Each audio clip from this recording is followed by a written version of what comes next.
Всем доброй ночи. Перед вами тот самый зверь, который по-разному называется на разных языках, но каждый язык приписывает ему силу, храбрость, агрессию, бесстрашие, символ богатства, власти. Греки называют его Леонидос. На Востоке этот зверь известен под названием Аслан.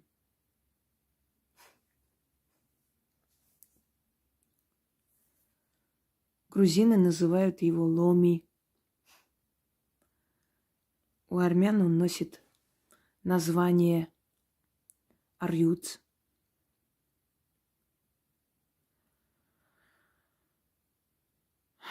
В русском языке это лев. Но все эти названия я вам перечислила не просто так. Все эти названия – это название духа определенного. Изначально дух, который являлся солнечный дух, сопровождающий богов, спутник богов, символ солнечного диска. Например, в армянской теологии считалось, что бог солнца Арек, оседлавший рыжего льва, каждое утро с одного конца мира до другого перелетает именно на крылатом льве. Символы Вавилона – крылатые львы. Символы Персии – те же самые крылатые львы с человеческим лицом и с туловищем льва. Древние тотемы. Львы снятся людям, у которых очень сильные покровители, тотемы рода, и которые должны прославиться в зрелом возрасте, то есть после 30 лет и прочее. Всю мою жизнь мне снились львы. Это неудивительно. Лев украшает герб моего рода, потому что мои корни уходят в глубокую древность, и у меня парфянские корни. И символом парфянских царей был лев. От них, собственно говоря, происходит и моя фамилия. Очень-очень далекие предки, цари Парфии, которые потом царствовали и в Армении, а потом этот род разделился на множество ветвей. Как-нибудь я еще раз расскажу вам о своем родословном. Но лев – символ власти, силы. Это тотем моего рода. В обличии льва появлялись человеку, являлись во сне, либо в таком пограничном состоянии, в полу таком, знаете, нахождении как бы между мирами. Являлись, как правило, духи рода, тотемы рода. Или те сильные покровители, которые властвовали над судьбой этого человека. Лев – любимый зверь богини Фортуны. Золотой лев всегда ее сопровождал. Символ удачи, храбрости, силы. Лев – символ великой богини Кибеллы. Считалось, что львицы ее выкормили, и поэтому львы всегда сопровождали ее, где бы она ни была. Символ сфинксов, уже говорила, египетских богов, полулев, получеловек. Лев, воплощающий мудрость, солнечную энергию, всепроникающая сила огня, власть царей, могущество, воинская доблесть, то есть храбрость, справедливость, защита. Львицы, например, приходили к людям в образе богинь, Та же самая богиня-львица, древний вот культ богини-львицы, Матит, что, если так перевести, с санскрити означает «матерь», но почему-то ее представляли именно львицей, с головой львицей, львицы, которая по мифологии, по теологии кормила народы грудью. То есть кормилица, львица.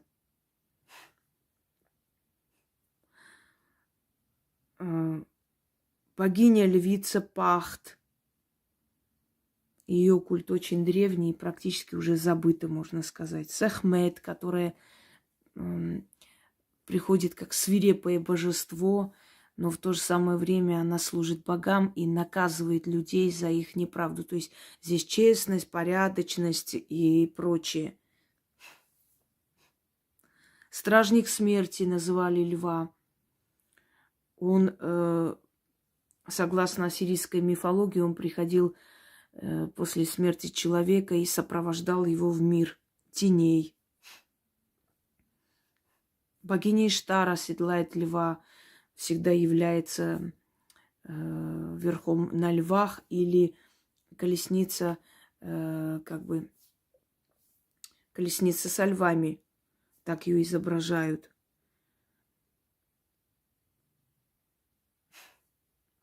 Лев, борьба за светлые идеи, за древние идеи, борьба за род и прочее, прочее. Защитница рода. Ну, одним словом, очень много символики, очень много значений львиной силы.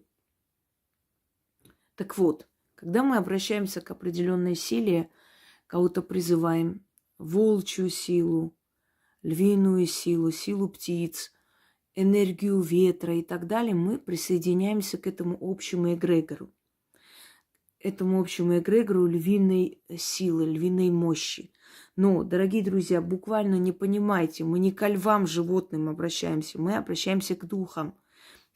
Духам, которые символизируют эту силу и мощь, и к духам-покровителям львиной мощи.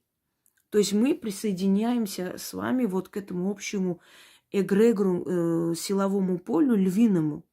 И неважно, это сила льва как зверя, это сила льва как символа определенного, это сила сопровождающих богов, львиных духов и так далее. То есть мы с вами присоединяемся к этому эгрегору и ищем защиту у этого эгрегора и получаем. Магия – это догмат. Я вам говорила, одну истину связываем с другой истиной. Таким образом и получаются ритуалы и заговоры. То есть между собой переплетаются эти истины, и мы получаем то, что хотим получить. Итак, этот ритуал я назвала к силе Арьюц. И мы будем призывать духа именно из армянской теологии Арьюц, льва. Изображение священных львов мы видим на горе Немрут. Эта гора сейчас находится на территории Турции, и называли эту гору Армянский Олимп. Там находился жертвенник армянским богам, там находились изваяния богов, и там находились стражники, львы. Не случайно эти крылатые львы изображали, то есть показывали, ставили статуи перед дворцами.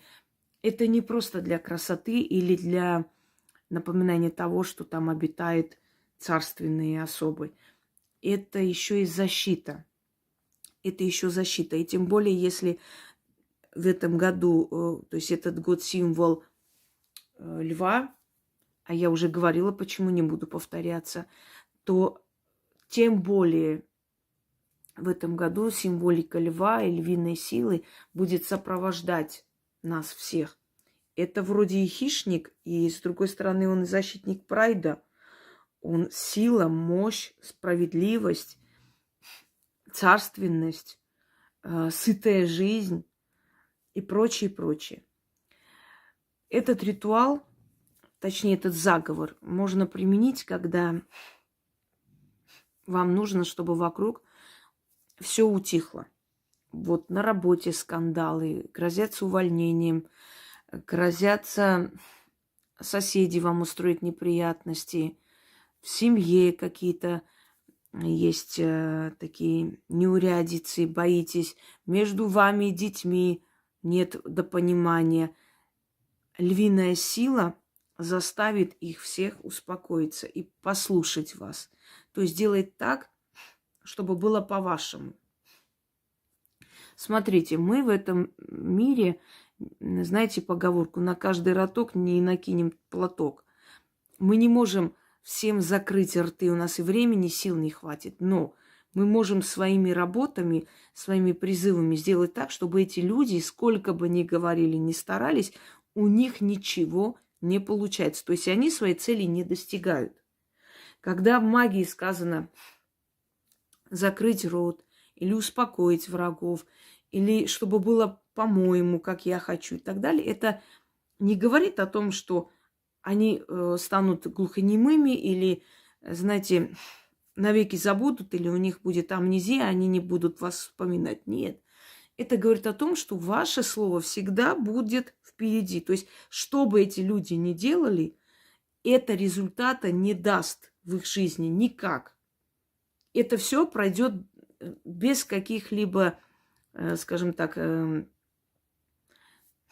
уронов для вас, без каких-то потерь для вас, и ни к чему их не приведет. Их приведет к тупику. То есть вы вот таким образом закрываете все, что люди говорят о вас. Это не имеет никакого эффекта. Оно не звучит убедительно. Они не могут найти какой-либо ключ, чтобы суметь вас победить. Понимаете, в чем дело?